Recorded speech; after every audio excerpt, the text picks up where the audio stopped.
بسم الله الحمد لله والصلاة والسلام على رسول الله وعلى آله وصحبه أجمعين أما بعد. We continue today with our beautiful book of Salah, Humility in the Prayer by Imam Bakr-Tampa, may Allah have mercy on him. And we are on the second chapter.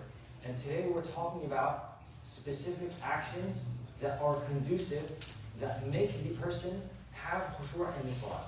So these may be the meanings that are going to be mentioned about some of these actions. You may want to recall while you're praying so that you have more humility, more khushu' in the prayer that you are performing. And we started the first one last time, we're going to continue it today. The first action Ibn Rajab talks about to be helping for you to recall to have khushu' in the prayer is for you to put the right hand over the left hand. And today he's going to add a meaning over what we had mentioned last time.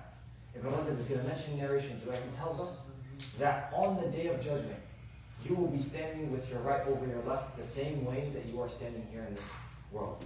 So the message is, when you're standing here, remember that day, when you're going to be standing in front of Allah subhanahu wa ta'ala. Ibn Rajab says, Muhammad ibn Nasr al-Marwazi, may Allah have mercy on him, records with his isnad to Abu Hurairah radiallahu anhu, that he said, mankind will be gathered on the day of rising in accordance to their performance of the prayer. So salah, prayer, it's what makes one person better than another on the day of judgment. And then one of the narrators depicted this, the way you stand on the day of judgment, by grasping his left hand with his right and inclining his head. So the way you stand here is the way you will stand in front of Allah subhanahu wa ta'ala. Muhammad ibn Nasr al-Marwazi also records with his isnad to Abu Salih al-Samman, one of the tabi'een, may Allah have mercy on him, that he said, people will be resurrected on the day of rising like this, and he placed one of his hands on another, just like you stand in front in the prayer. So Ibn Rajab concludes the message, understanding this meaning leads the one praying to remember the time when he will stand before Allah, the Most High, to be judged.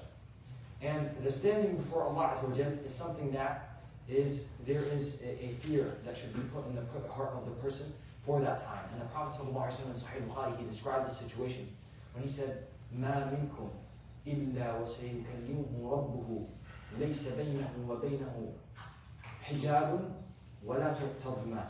That each of you will speak to Allah subhanahu wa ta'ala and will face to face. Allah Azza wa Jalla will speak to him and there is no translator, nor will there be a veil between you. And then the Prophet ﷺ said, فينظر عن يمينه فلا يرى إلا ما قدم وينظر عن شماله فلا يرى إلا ما قدم وينظر أمامه فلا يرى إلا النار فاتقوا النار ولو شئتم. He'll look to his right. He'll see nothing but what he has put forth. Your beliefs, your intentions, your actions. He'll look to his left, he will find the same. And then he will look in front of him, he will find only the hellfire. So the Prophet said, protect yourself from the fire, even with part of the day. So this standing before Allah is the same way that you're going to be standing. So prepare in your prayer for the standing before Allah. The Noon, one of the tabi'een, may Allah have mercy on him, of course named after Yunus alayhi salam.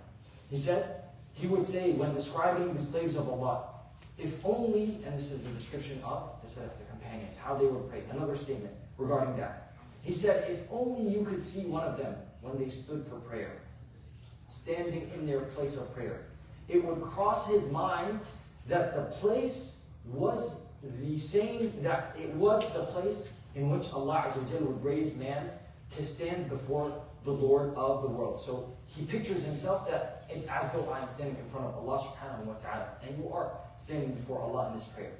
He would be completely taken aback, and his very sanity would be shaken. This was recorded by Abu Nu'aym, may Allah have mercy on him. So one of the actions that should be conducive to khushu' is when we put our right over our left during Salah. And we will continue with the second action, inshallah, in the next khadra. So, thanks so much for your time. حديث ما منكم من أحد إلا سيكلمه ربه يوم القيامة لا يقتضي الرؤية، يعني الحساب ليس من لزومي إنه يبقى فيس تو فيس، بدليل قول عز وجل كلا إنهم عن ربهم يومئذ لمحجوبون وثلاثة لا ينظر الله إليهم يوم القيامة. وفي حديث وفي الآية في سورة الأنعام لا ينظر الله إليهم، فليس ما منكم من أحد إلا سيكلمه ربه يوم القيامة ليس بينه وبينه ترجمان.